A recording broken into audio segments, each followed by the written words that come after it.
Sorry sorry mistake. হ্যাঁ, দেখে তো মনে হচ্ছে এও আমার মতো বিয়ের আসর থেকে পালিয়ে এসেছে। একই কেস নাকি? এই ব্যাপার। আপনি দৌড়াচ্ছেন কেন? আমারও তো একই প্রশ্ন, আপনি দৌড়াচ্ছেন কেন? আরে ওরা আমার গার্লফ্রেন্ডের বাড়ির লোক, ওরা আমাকে ধরতে আসছে। আরে ধুর, ওরা আমার বাড়ির লোক, ওরা আপনার গার্লফ্রেন্ডের বাড়ির লোক হতে যাবে কেন? হ্যাঁ, তাহলে আমি কেন দৌড়াচ্ছি? আপনি দৌড়ান। গলার নিচে ছুরি ধরা থাকলে বাঘও বাপের নাম ভুলে যায়। ও ফোন কেড়ে নেয় যাতে করে সে কারোর সাথে যোগাযোগ করতে না পারে। তুমি তাহলে সেই কালপ্রিট যার জন্য আমার মেয়ে বিয়ের আসর থেকে পালিয়ে গিয়েছিল। না বাবা, ওনাকে তো আমি চিনি না, ওনার জন্য আমি বাসা থেকে পালাবো কেন? এই যে এই পথগুলা না জেনে না বুঝে আমরা যে ওনাকে ধরে নিয়ে চলে আসছি। আঙ্কেল বিশ্বাস করেন, আপনার মেয়ে আমার জন্য বিয়ে বাড়ি থেকে পালায়নি। আপনার মেয়েকে তো আমি চিনি না, ইনফ্যাক্ট ও আমার নামও জানে না, আমিও নাম জানি না। এই আপনি আপনার আব্বুকে কিছু বলেন না। হ্যাঁ সেটাই তো বলছি বাবা, বিশ্বাস করো আমরা ওনাকে চিনিই না, ওনার জন্য আমি কেন পালাতে যাবো বলো তো? বস হয়েছে কি, ম্যাডাম মনে হয় ওনার বয়ফ্রেন্ডকে বাঁচানোর জন্য মিথ্যা কথা বলছে। এই রাগা ভাই, আপনি কিন্তু বেশি বুঝেন। হ্যাঁ, সবসময় এরকম উল্টাপাল্টা কথা বলেন কেন? থামবে। নাম কি তোমার? আবির। দেখো আবির, আমার মেয়ে আমার খুবই আদরের মেয়ে। জীবনে ওর কোনো চাওয়া আমি অপূর্ণ রাখি। তুমি বিয়ের আসর থেকে আমার মেয়েকে নিয়ে পালিয়ে গিয়েছো। চরম অন্যায় করেছো, তুমি চরম অন্যায় করেছো। না না আঙ্কেল, বস বলে শোনো, যেটা হয়েছে আমার এখন আর করার কিছু নাই। এখন আমি রাজি। আগামী 7 দিন পর তোমাদের দুজনের বিয়ে। আরে বললেই হয়ে গেল নাকি? আমার গার্লফ্রেন্ড আছে, আমি মেয়েকে বিয়ে করতে পারবো না। বিয়ে করতে পারবো না মানে কি? আমার সম্মান, আমার পরিবারের সম্মান, আমার মেয়ের সম্মান নিয়ে ছিনিমিনি খেলারা। বাবা বাবা শান্ত হও না। এই তুই চুপ কর। ওকে নজরদারির মধ্যে রাখবি যাতে করে বিয়ের আগে ও কোনোভাবেই পালাতে না পারে। তোরে এমন কোন নজর রাখবো যে এই বাড়ির বাইরে তুই যাওয়ার কোনো ক্ষমতা রাখবি না। এই ওকে এত কড়া নজরদারিতে রাখতে হবে না, ও এই বাড়ির হবু জামাই, ওকে সম্মানের সাথে রাখতে হবে। আপনার সাথে একটু পার্সোনালি কথা বলতে চাই। বলেন। আমাদেরকে একটু যেতে বলেন না। রাঙা ভাই, আপনি এখানে কি করেন? যান এখান থেকে। বসের নির্দেশ, কড়া নজরদারিতে আছি। নজরদারি দিতে হবে না, আমি এখানে আছি না। যা, বেশি বুঝো, আমি ওকে গান দিব। যাও তোমরা এখান থেকে। না না ম্যাডাম, আপনার এতে ভরসা নাই। তো কি করবেন? আমরা হবু স্বামী স্ত্রী এখানে দাঁড়ায় কথা বলবো, আর আপনারা সবাই শুনবেন দাঁড়ায় দাঁড়ায়। আমি কি আপনার কোনো ক্ষতি করেছি? হ্যাঁ, এই জীবনে প্রথমবার আপনার সাথে আমার দেখা, এই জন্য তার কোনো দেখাই হয় নাই। তারপরও কেন এইসব আমার সাথে হচ্ছে? আপনি কেন আপনার বাবার ভুলটা ভাঙাচ্ছেন না? আরে আমি তো বাবাকে বলতাম, কিন্তু আমি যদি সত্যিটা বাবাকে বলি তাহলে আপনাকে কেটে টুকরো টুকরো করে তো মাগুর মাছকে খাইয়ে দিবে। আমি মরে গেলেও আপনাকে বিয়ে করবো না। আমি আমার গার্লফ্রেন্ডের জন্য আমার মা বাবার পছন্দ করা মেয়ে পালা রেখে চলে আসছি। আমি আপনাকে জীবনও বিয়ে করবো না। শোনেন, আমাদের বিয়ে তো আজকে বা কালকেই হয়ে যাচ্ছে না, এখনো 7 দিন সময় আছে। আর এর মধ্যে আমি আপনাকে নিজে পালিয়ে যেতে হেল্প করবো। ওকে? সত্যি হেল্প করবেন? পাক্কা। আমাকে কি করতে হবে? আপনার শুধু একটাই কাজ করতে হবে, আপনি সবার সাথে নাটক করে যাবেন যে আপনার আমার খুব ভালো বোঝাবো, আর আমি আপনার পালিয়ে যাওয়ার সুযোগ খুঁজি। ওকে? আসি। ওদের বিয়ের দিন তো এগিয়ে আসলো, আর বিয়েতে তো কিছু রীতিনীতি আছে, সেই রীতিনীতিগুলো তো পালন করতে হবে। আচ্ছা দাদিমা, আপনি শুধু বিয়ের রীতিনীতিগুলো আমাদেরকে বলেন, সেই বিয়ের রীতিনীতিগুলো জামাইরে কিভাবে মানায় নিতে হয় সেই দায়িত্ব আমাকে বলেন। হবু জামাইয়ের এটোটা হবু বউ খায়, আর হবু জামাই হবু বউয়েরটা। আচ্ছা বাঘা ভাই, হ্যাঁ, তাহলে জামাইয়ের প্লেটটা চেঞ্জ করে দেন। সম্ভব।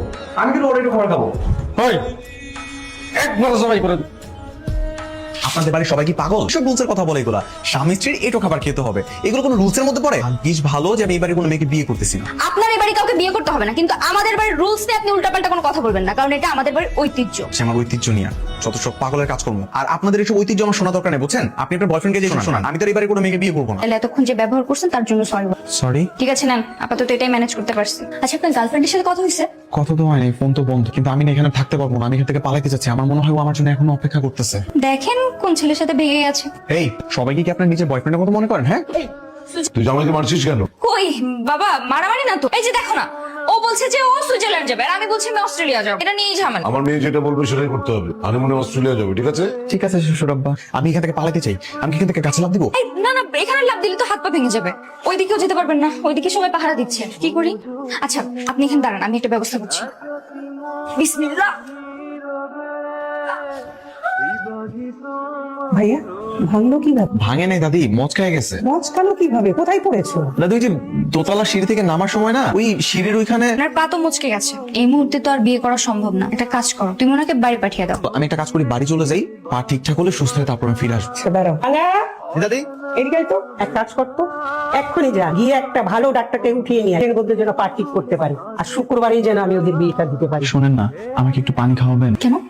আমি কি এখানে আপনাকে পানি খাওয়ানোর জন্য বসে আছি? কাজের লোক মনে হয় আমাকে? আপনি পালালেন না কেন কালকে রাত্রে? আমি তো পালাবার চেষ্টাই করেছিলাম, আপনি তো সবই জানেন। উপর থেকে পড়ে মাঝখান থেকে আমার পাটা মুচকে গেছে। শুনেন, আপনার এই ভাঙা পা নিয়ে যদি আমার আপনাকে বিয়ে করতে হয় না, আমি আপনাকে কেটে মাগুর মাছে খাইয়ে দেবো। ওই এসে বললাম আমি, বাপ মেয়ে খেলে আমাকে কেটে মাগুর মাছকে খাওয়াতে চায়। সব দোষ তো আপনার। আমি যে স্টেশনে গিয়েছি ওই স্টেশনে আপনাকে যেতে বলছে কে? হ্যাঁ, গেছেন আমার লোকজন না হয় আপনাকে ধরছে, আপনি বাড়ি আসবেন কেন? হ্যাঁ এটা তো কুতকুত খেলা পাইছেন না, যে টুকটুক করে চলে যাবে। হ্যাঁ, কুতকুত খেলতে খেলতেই যাইতেন। এবার আমি আপনার কুতকুত খেলা দেখাবো। এই আপনি এখন ঘুমোচ্ছেন, ওঠেন পালাইতে হবে না। সকাল হোক তারপরে। কি উঠেন, সকাল হয়ে গেছে, পালাবেন না কি? আমি খাবারের মধ্যে ঘুমের ওষুধ মিশিয়ে সবাইকে ঘুম পাড়িয়ে দিছি, আর এখন বলতেছে আজকে না কালকে না পরশু। উঠছেন, দ্রুত আসেন। ওরা সবাই এখন ঘুমোচ্ছে, এর মধ্যে আপনাকে এখান থেকে পালাইতে হবে, বুঝছেন? এই যে সামনে দেখতেছেন রাস্তা, এখান থেকে একটা রিক্সা নিয়ে আপনি মেইন রাস্তায় যাবেন, ঠিক আছে? এরপর মেইন রাস্তায় গিয়ে আপনি ওখান থেকে বাস পেয়ে যাবেন, বাসে উঠে আপনি গার্লফ্রেন্ডের বাসায় চলে যেতে পারেন। আপনাকে আমি বলি নাই যে রাতে খাবারের মধ্যে ঘুমের ওষুধ মেশানো হবে, তারপরও কেন খেলেন? আরে আমার তো রাতের বেলা অনেক খিদে পায় না, আমি রান্না করে ভুল করে গিয়ে খেয়ে ফেলেছি। আপনি একটা রাম ছাগল। শুধু আমাকে আন্ডারস্ট্যান্ড করবেন না তো। আমার করার ইচ্ছাও নাই। শোনেন, আমার দায়িত্ব ছিল আপনাকে মেইন রাস্তা দেখাই দেওয়ার, আমি দিছি, এখন আমার কাজ শেষ। আপনি এভাবে এই, যদি ধরেন। ঘুমোন। শুনুন না, তুমি গার্লফ্রেন্ডের সাথে দেখা করার পর্যন্ত আমার সঙ্গে থাকেন না। আচ্ছা ঠিক আছে, আমি আপনার সাথে আছি। আপনার যে অবস্থা, আপনার ঘুমের রেশ নাকাটা পর্যন্ত কোথাও বসতে হবে। এই এলাকায় তো থাকা যাবে না, আমাদের ধরে ফেলবে তাহলে। আর মেয়ের জামাই পালা গেছে, তোরা নাক ডেকে ঘুমাচ্ছিস? হ্যাঁ হাই! হাই! কি যন্ত্রণা! আপনি ঘুমের ওষুধ মেশানো খাবারটা কেন খেতে গেলেন? আপনাকে আমি বারবার বললাম যে আজকে আমি খাবারের মধ্যে ঘুমের ওষুধ মেশাবো। একজন মানুষ খাবারের সাথে মেশানো ঘুমের ওষুধ খেয়ে এত ঘুমায় কিভাবে? হ্যাঁ, আমি তো রাতে 2 প্লেট ভাত খেয়ে ফেলেছিলাম। এখন কি আপনার গার্লফ্রেন্ডের বাড়িতে যাওয়া লাগবে না? কিন্তু কারণ ওকে একটা খবর দিয়ে নেই।